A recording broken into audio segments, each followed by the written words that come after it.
The World Health Organization warns of the growing health risk faced by 1.5 million Palestinians displaced by the Israel-Hamas war.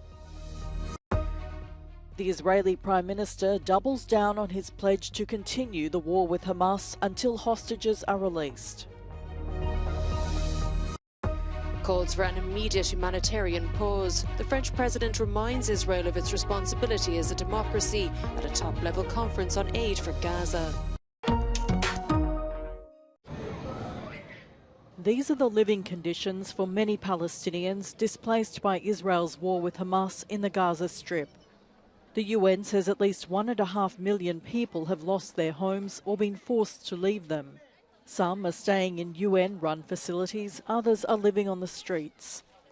Israel's total blockade of the besieged territory is causing food shortages, and its airstrikes have damaged water and sanitation facilities. لا في حمامات زي الناس ولا في يعني الوضع مأساة وحالة الصحية مش بزيادة يعني عندها صارت كارثة وانت عارف الزبالة والإشي وأمراض وإشي صارت مع الصغار. The World Health Organization says Gaza's 50,000 or so pregnant women, newborn babies and children are at greatest risk of infection, disease and malnutrition. اليوم يعني في قسم الحضانة يعني الشغل عندنا تضاعف بنقدر نقول بسبب نزوح سكان أهلنا في الشمال إلى الجنوب، وغير ذلك إنه كثير من الستات الحوامل في ظل هالظروف الصعبة هذه في ظل الحرب والستريس اللي بتعرضن له، ففي زيادة ملحوظة في عدد الحالات المبكرة الولادات المبكرة. The health authority says more humanitarian aid needs to be allowed into Gaza and urgently distributed. In the city of Beit Lahia in the northern Gaza Strip, a body is carried away from the rubble. The building was hit by an Israeli airstrike which is believed to have killed at least 3 people and injured dozens more. Israel's Prime Minister has doubled down on his pledge to continue pursuing Hamas, despite the rising death toll. אני מבקש לשים בצד כל מיני שמועות סרק שאנחנו שומעים מכל מיני כיוונים ולחזור על דבר אחד ברור. לא תהיה הפסקת אש בלי שחרור חטופינו. כל השאר סרק. Israeli forces are moving deeper into Gaza City, where the military says it's targeting Hamas fighters and commanders in response to the group's attack on Israel last month. The IDF says it's caused significant damage to their aerial and naval forces. The fighting there has forced around 50,000 Palestinians to evacuate to southern Gaza. Those with foreign passports wanting to leave the conflict can't get out. The Rafah border crossing to Egypt is the only way, and it's closed again. On a visit there, UN Human Rights Chief Volker Turk said the crossing represented the gates to a living nightmare in the Gaza Strip. He says both Israel and Hamas are guilty of war crimes. World leaders and representatives from the United Nations and non-governmental organisations gathering in Paris for an all-important humanitarian aid conference for civilians in Gaza. Organised by French President Emmanuel Macron, the aim was to provide, quote, concrete answers amid Israel's relentless bombardment of the war-ravaged enclave. Aujourd'hui, la situation est grave et se dégrade chaque jour davantage. Dans l'immédiat, c'est à la protection des civils qu'il nous faut travailler.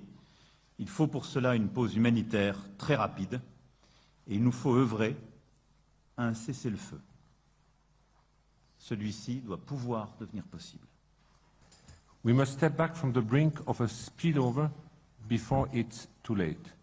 A genuine prospect of Palestinian statehood is critical, as you said, Mr. President, to stabilize the region. It is in the interest of all, including Israel, to find a solution that allows Israeli and Palestinians to live in peace side by side. Macron also called on humanitarian actors in Gaza to prioritise peace and security, while he reminded Israel he was not in attendance of its responsibility as a democracy to respect the law and protect civilians. Et la lutte contre le terrorisme ne peut jamais aller sans règles. Israël le sait, le piège du terrorisme, Et pour nous tous le même, céder à la violence et renoncer à nos valeurs. Israel, for its part, has denied there is a humanitarian crisis in Gaza and has repeatedly said there will be no ceasefire until hostages captured by the Hamas militant group are released. The German Chancellor has pledged to protect Germany's Jews in the face of rising anti-Semitism since the start of the Israel-Hamas war. On the anniversary of the Nazi Kristallnacht pogrom that started the Holocaust, Olaf Scholz says he's ashamed and outraged, adding any form of anti-Semitism poisons society and it will not be tolerated. Im Kern geht es darum, das Versprechen einzulösen, das in den Jahrzehnten nach 1945 wieder und wieder gegeben wurde. Das Versprechen, auf dem unser demokratisches Deutschland gründet. Das Versprechen nie wieder. Dieses Versprechen müssen wir gerade jetzt einlösen. Nicht nur in Worten, sondern vor allem auch in unserem Handeln. The synagogue where the ceremony was held has been targeted with 2 Molotov cocktails in the past month. The central memorial event was also attended by Federal President Frank-Walter Steinmeier and other high-ranking representatives from the state, churches and other social groups. After negotiations in Brussels, Spain's Socialists are reported to have reached a coalition deal with Catalonia's exiled separatist leader Carles Puigdemont. The agreement is understood to offer an amnesty to the Catalan politician and other leaders of the region's failed secession attempt in 2017.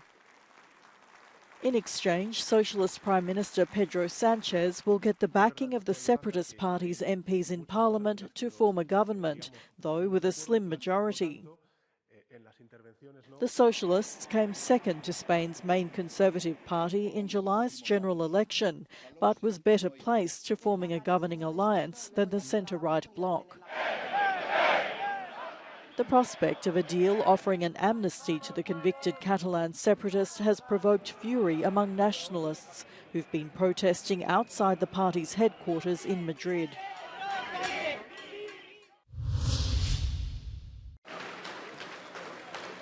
A celebration outside the President's palace as Georgia takes another step towards EU membership.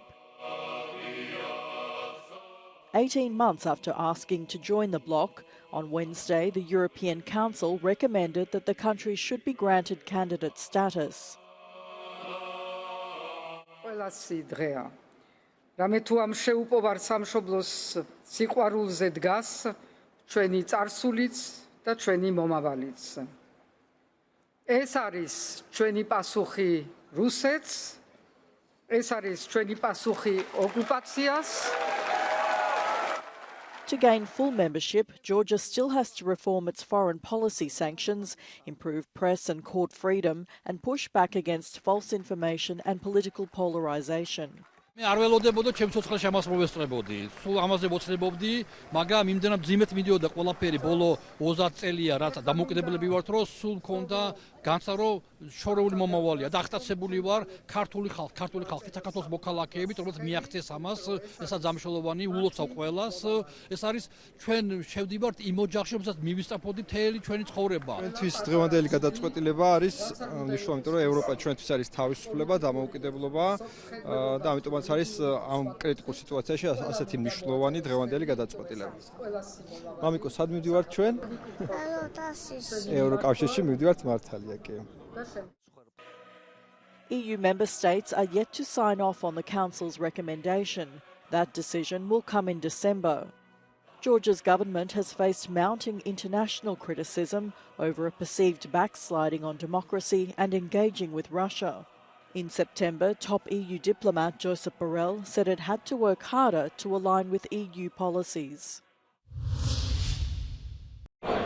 Denmark tops the table for world's worst binge drinkers, but British women are not far behind. According to research from the OECD, the country's drinking culture could be the reason why 26% of women in UK drink more than 6 drinks in one session at least once a month.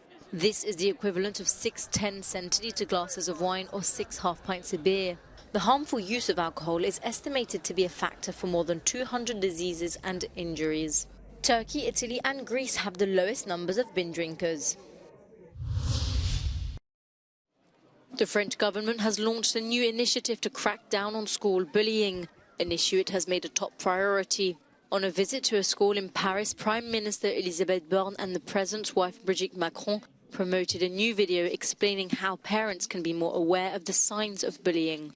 Borne also encouraged victims to speak out. Il faut en parler. C'est pas normal.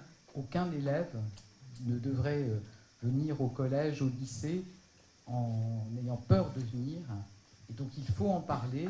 Et le message qu'on peut passer, c'est on est là pour vous aider, on est là pour vous écouter, on est là pour vous accompagner. Donc surtout, il faut en parler. The suicide earlier this year of a 13-year-old boy refocused efforts to combat bullying. Under new measures recently introduced, perpetrators can be transferred to another school rather than forcing victims to move. In addition, schools should have dedicated staff members to deal with harassment cases.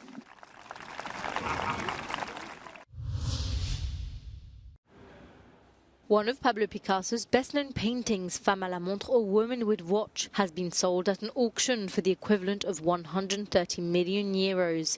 The identity of the buyer, who bid via telephone, has not been revealed.